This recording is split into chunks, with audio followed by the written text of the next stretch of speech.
Right, here we are, July 27th, Thursday, about 3 p.m. Hey, thanks for joining me, everyone. Boy, we haven't had much in the way of severe weather at all from, April, May, and June, even into the first half here of July, but we're starting to make up for it now here in late July as we are in a stormy weather pattern. We're in what's called a ring of fire weather pattern where the bubble or the heat dome is building from southwest to northeast into the upper Midwest. And on the edge of that heat dome, and you can kind of see it here, looking at the winds at 20 to 25,000 feet, at the edge of this heat dome, which is right here, this is where storms like to fire.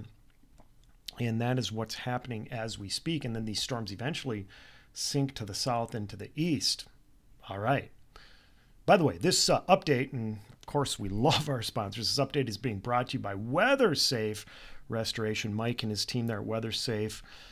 Of course, they take care of houses that are damaged by severe weather. So this is great timing for them to sponsor this update. They take care of the exteriors of your house. So give them a call. They take care of all of the upper Midwest, especially Minnesota, Wisconsin, northern Iowa. You name it, they probably take care of. If you're watching this, WeatherSafe probably can take care of you. So thanks, Mike, and your team at WeatherSafe. Here are the winds, by the way, like I had mentioned, up in the atmosphere at about 20 to 25,000 feet or 500 millibars. They're pretty strong at 500 millibars, and they're blowing from the west. And the southern edge of those strong winds are in the Twin Cities metro now. So no doubt the stronger winds right now are in northern and central Minnesota. When we go down in the atmosphere at about 700 millibars or 10 to 15,000 feet, winds are starting to turn more of a southwesterly direction. They're still pretty strong, especially up near Duluth and Bemidji and the Brainerd areas in northwestern Wisconsin. And then in the lower layers of our atmosphere, and this is pretty important, this is what we call a low-level jet that is feeding northeast and north into eastern Minnesota and northwestern Wisconsin. You kind of get the idea. We're getting a turning of the winds here in the atmosphere as we go up, and that is a great recipe for sustained thunderstorm activity and severe weather. And we're going to need to watch out for that. Hey, look at what's happening. This is the visible satellite loop now showing the storms exploding over east central Minnesota, portions of northeastern Minnesota, and northwestern Wisconsin. These storms mean business, and they've really cranked up here now in the last hour or two. And I'm expecting these storms. Look at these things. These things are probably up at around 50,000 feet in the atmosphere now, up near Duluth, and then heading down the 35 corridor towards the northern Twin Cities metro now. These storms are pretty serious, and you can see some cumulus clouds now starting to bubble up over the Twin Cities. These are going to be thunderstorms, the way it appears, within the next hour or two, and we really need to pay close attention to this area right here. That would be northwestern Wisconsin, portions of eastern and southeastern Minnesota. These are the areas that are really going to be under the gun here as we go through time. And let's just pull up radar here and take a look at what's happening. Look at these storms now. They've already turned severe. It's a little bit after 3 in the afternoon, and they have already turned severe. So we're getting off to a stormy note here this afternoon, probably a little bit earlier than many people and forecasters have anticipated. But look at these storms, and we'll zoom out here a little bit. These storms are extending from the Duluth area, even almost as close as Two Harbors, right down the 35 corridor towards the Twin Cities. And I think these storms are going to continue to build in east central Minnesota and southeastern Minnesota, near and in the Twin Cities metro as we go through the next several hours. But there's no doubt that as these storms move east and then southeast, northwestern Wisconsin, portions of southeastern Minnesota, and actually almost the whole northern half of Wisconsin needs to be on alert here as we go through the next 3 to 6 hours, as these storms are going to really crank up over the upper Midwest. And that's one of the reasons why and I put this out yesterday, so people should not be surprised at the severe weather outbreak now that's starting to occur. I had figured that the genesis of the severe weather would be up here near Duluth and the Brainerd area, and that is exactly what has happened. And I eventually expect these storms to move east and then start to veer a little bit south and east towards the Mississippi River in east central and southeastern Minnesota, St. Croix River areas, and then eventually towards La Crosse and perhaps Rochester. That's kind of right now, a little bit of a question mark is whether these storms are going to make it as far south as La Crosse and Rochester in southeastern Minnesota, and for that matter, as far west as the Mankato areas.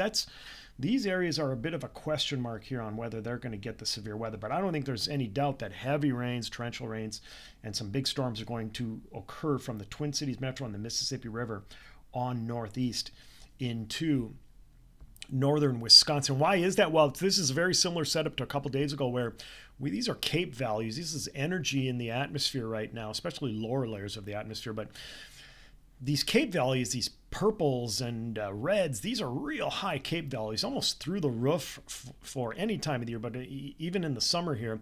But CAPE or thunderstorms like to ride the edges of the CAPE values. So look at the edge of where the strongest energy is located, right from about Duluth into northwestern Wisconsin, and then it tails down towards La Crosse, Wisconsin. So that's the reason why I have this area here earmarked for the greatest potential for severe weather, because they will be on the edge of the strongest CAPE values, and we may be capped here over southwestern Minnesota and portions of south central Minnesota.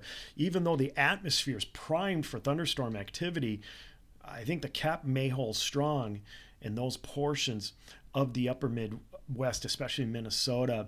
Along with it, by the way, this is the supercell composite, and look how likely it is that at least some supercells are going to form over northwestern Wisconsin. So yes, this is the area to really watch here over the next 3 to 6 hours as guidance has latched on to the potential for thunderstorms, and they're already happening in that portion of Minnesota and Wisconsin. This is the future satellite loop, and look at how the NAM computer model guidance has already caught on to the explosion of thunderstorms here over east central Minnesota in northwestern Wisconsin. And look at these storms, impressive ones, blowing up and continuing to redevelop to the west and southwest of the main storm activity.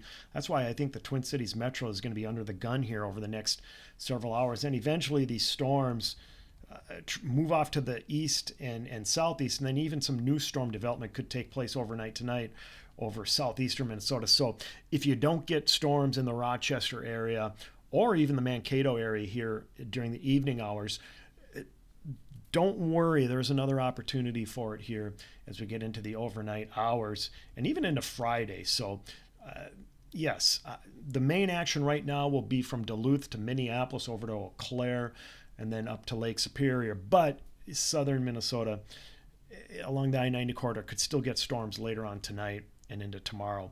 The NAM guidance, and this is from this morning, look how it shows significant rains, especially in Wisconsin. So basically from the 35 corridor from the Twin Cities and Duluth on east into Wisconsin. Look at how it showed heavy rains in a fairly large area. Now, when we look at the afternoon guidance now from the NAM computer model, it shows almost the exact same thing. So that is one of the reasons why the confidence is high that heavy rains, locally heavy rains, are going to fall from about the Mississippi River on east in the 35 corridor on east into Wisconsin over the next 24 hours. And then southern Minnesota may get blanked. We'll have to see. It's still trying to develop some storms over the Mankato area yet this evening. We'll see, but no doubt some healthy rains over northern Wisconsin, which is great news because we certainly need it over all of the upper Midwest and especially in portions of Wisconsin. Just taking one more look at radar here. We'll put it into motion for you. These storms mean business as they're now pulling out of northeastern and east central Minnesota and into northwestern Wisconsin.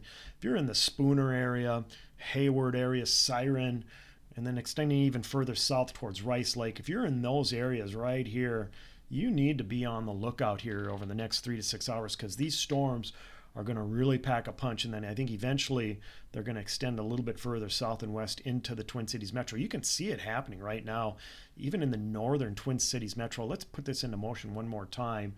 And this radar loop ends as of 3:17 this afternoon. And look at the storms now popping over the northern Metro. So it's going to be a busy afternoon, I think, even in the northern Twin Cities metro. In fact, maybe even perhaps throughout all the metro as these storms try to form further south from the supercells now that are located near Rush City and Pine City along 35 north of the Twin Cities. These could easily turn tornadic here at any moment.